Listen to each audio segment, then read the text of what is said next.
Hi hello എല്ലാവർക്കും നമസ്കാരം.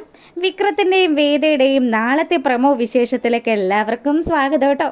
അങ്ങനെ നമ്മുടെ മുത്തശ്ശി വേദയുടെ കയ്യിലേക്ക് പാൽ ഗ്ലാസ് കൊടുത്തിട്ട് പറഞ്ഞു, മോളേതേ ഇന്ന് മുതൽ നീയും നിൻ്റെ കെട്ടിയവനും കൂടിയുള്ള ജീവിതം അങ്ങ് തുടങ്ങുകയാണ്.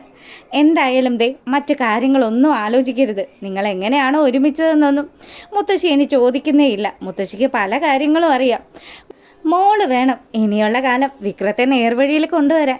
എൻ്റെ മോളെ ഒരു ഭാര്യ വിചാരിച്ചാൽ സാധിക്കാത്തതായിട്ട് ഒരു കാര്യവും ഇല്ലെന്നേ. ഇപ്പം തന്നെ സുധാകരൻ്റെ കാര്യത്തിൽ തന്നെ കമല എത്രമാത്രം മാറ്റങ്ങൾ കൊണ്ടുവന്നു.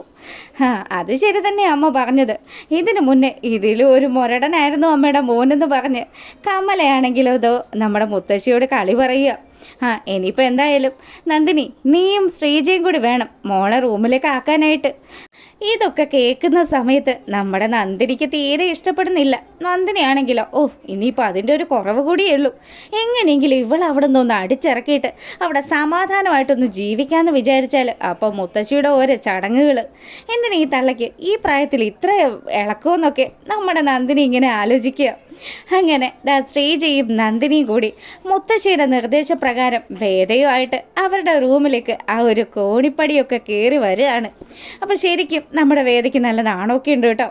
അങ്ങനെ റൂമിലെത്തിയതും എന്നാൽ പിന്നെ ശരി മോളെ ശ്രീജേട്ടത്തി പറയുന്നുണ്ട്, മോളെ നീ അകത്തേക്ക് പോയിക്കോട്ടോ. വളരെ സന്തോഷത്തോടു കൂടി നിങ്ങൾ ജീവിക്കണം. വിക്രവും നീയും സന്തോഷത്തോടു കൂടി ജീവിക്കുന്നത് കാണാനായിട്ട് ഏട്ടത്തിക്ക് ഇഷ്ടം. ശരി ഏട്ടത്തി, ഞാൻ ഇന്ന് അങ്ങോട്ട് ചെല്ലട്ടെ എന്ന് പറഞ്ഞ് വേദ റൂമിലേക്ക് ചെല്ലുമ്പം ഇരിക്കുന്നു നമ്മുടെ പുതുമണവാളൻ. ശരിക്കും വിക്രത്തിനാണെങ്കിൽ നല്ല ദേഷ്യമുണ്ട്. മുത്തശ്ശിയുടെ ഓരോ ഓഞ്ഞ ഐഡിയകൾ. ശരിക്കും എനിക്ക് ഇവളുടെ കൂടെ ജീവിക്കണമെന്ന് തീരെ താല്പര്യമില്ല. എങ്ങനെയെങ്കിലും ഈ വേതാളം എൻ്റെ തലയിൽ നിന്നൊന്ന് ഒഴിഞ്ഞു പോയാൽ മതിയെന്നാണ് വിക്രത്തിൻ്റെ ആ ഒരു സംസാരവും വിക്രത്തിൻ്റെ ആ ഒരു പെരുമാറ്റമൊക്കെ കൊണ്ടുവരുന്നത്. വിക്രം പറഞ്ഞു, അല്ല എന്താ നീ എന്താ പാൽ ഗ്ലാസ്സൊക്കെ ആയിട്ട്? ഇതെന്തിനാണെന്നറിയോ? ഇത് നിങ്ങളുടെ മുത്തശ്ശി നിങ്ങൾക്ക് കുടിക്കാൻ വേണ്ടി തന്നതാ. നിങ്ങൾ ഇതുവരെ സിനിമയൊന്നും കണ്ടിട്ടില്ലേ മനുഷ്യ? എത്ര സിനിമകളിൽ ഫസ്റ്റ് നൈറ്റുകളൊക്കെ ആഘോഷമാക്കിയിരിക്കുന്നു. അതുപോലെയാ നമ്മുടെ ഫസ്റ്റ് നൈറ്റ് ആഘോഷമാക്കാൻ വേണ്ടിയിട്ട് മുത്തശ്ശി തന്നു വിട്ടതാ ഈ പാലെന്ന് പറഞ്ഞു. പിന്നെ മുത്തശ്ശി തന്നു വിട്ടു.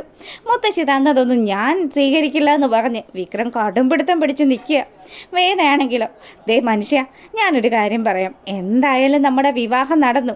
നിങ്ങൾ ആ ശ്രീകാര്യം ശ്രീനിവാസൻ സാറിനെ അങ്ങ് മറന്നിട്ട് എന്തെങ്കിലും ഒരു പണിക്ക് പോയി നമുക്ക് അന്തസ്സായിട്ട് ജീവിക്കാന്നേ. പലതുമൊക്കെ ഞാനും അങ്ങ് മറന്നേക്കാം. നിങ്ങളൊരു ഗുണ്ടയാണ് എന്നുള്ള കാര്യമൊക്കെ ഞാൻ ഇനി ഓർക്കത്ത് പോലും ഇല്ല. അതുകൊണ്ട് ഇന്ന് മുതൽ നമുക്ക് രണ്ടുപേർക്കും ചേർന്ന് നല്ല അടിപൊളിയായിട്ട് അങ്ങ് ജീവിച്ച് കാണിച്ചു കൊടുക്കാം. മുത്തശ്ശിയും നിങ്ങളുടെ അമ്മയും അച്ഛനും ഒക്കെ അങ്ങ് ഞെട്ടട്ടെ. നന്ദിനി ഏട്ടത്തിയാണെങ്കിലോ ഭയങ്കര അസൂയ.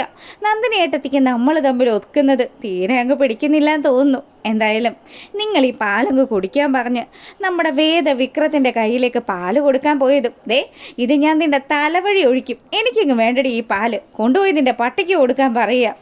അയ്യോ എൻ്റെ പട്ടി ഇപ്പോൾ നോക്കിയാൽ എങ്ങനെ കാണാനാ? ഒരു കാര്യം ചെയ്യാം, നിങ്ങളുടെ പട്ടി ഇവിടെ എവിടെയൊക്കെയോ കറങ്ങി നടക്കുന്നത് ഞാൻ കണ്ടായിരുന്നു. അങ്ങനെയാണെങ്കിൽ ഞാൻ കുടിച്ചതിൻ്റെ മിച്ചം ആ പട്ടിക്ക് കൊടുക്കാം. രാവിലെ ആകുമ്പോൾ കൊടുത്താൽ മതിയല്ലോ.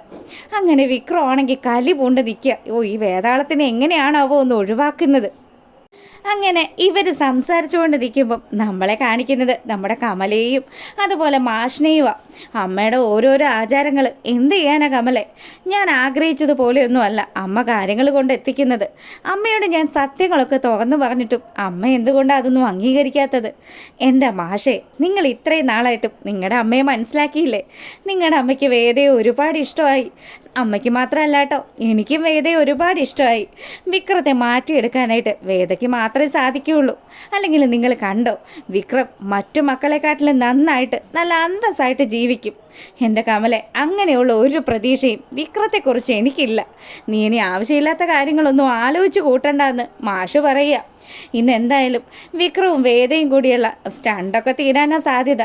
അവർ നല്ലതുപോലെ ജീവിക്കുന്നത് കാണാനാ മാഷേ ഞാൻ ആഗ്രഹിക്കുന്നതെന്നൊക്കെ പറഞ്ഞ് നമ്മുടെ കമല വലിയ കാര്യത്തിന് അങ്ങനെ സംസാരിച്ചുകൊണ്ട് നിൽക്കുമ്പം ഇവിടെ ചേട്ടനും ചേട്ടത്തെയും കൂടി ഇടി തുടങ്ങി.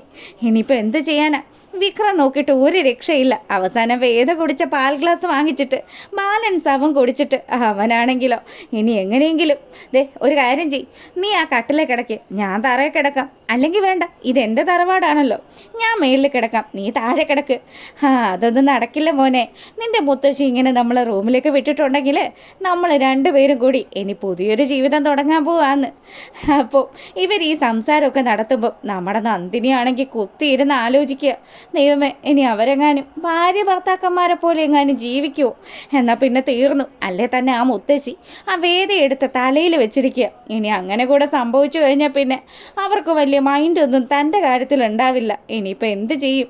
അങ്ങനെ നന്ദിനി നമ്മുടെ വിക്രവും വേദയും റൊമാൻറ്റിക്കായിട്ട് ഒരു സോങ് ഒക്കെ അങ്ങ് ആടി തിമിർത്ത് വരുന്നതായിട്ട് അവിടെ കുത്തിയിരുന്ന് ആലോചിക്കുക. എന്തായാലും ഇനി അങ്ങനെ വല്ല നടക്കുമോ വിനായകേട്ട എന്നൊക്കെ വിളിച്ചിരിക്കുന്ന നന്ദിനിയെ കാണിച്ചുകൊണ്ടാണ് ആ പ്രമോ അവസാനം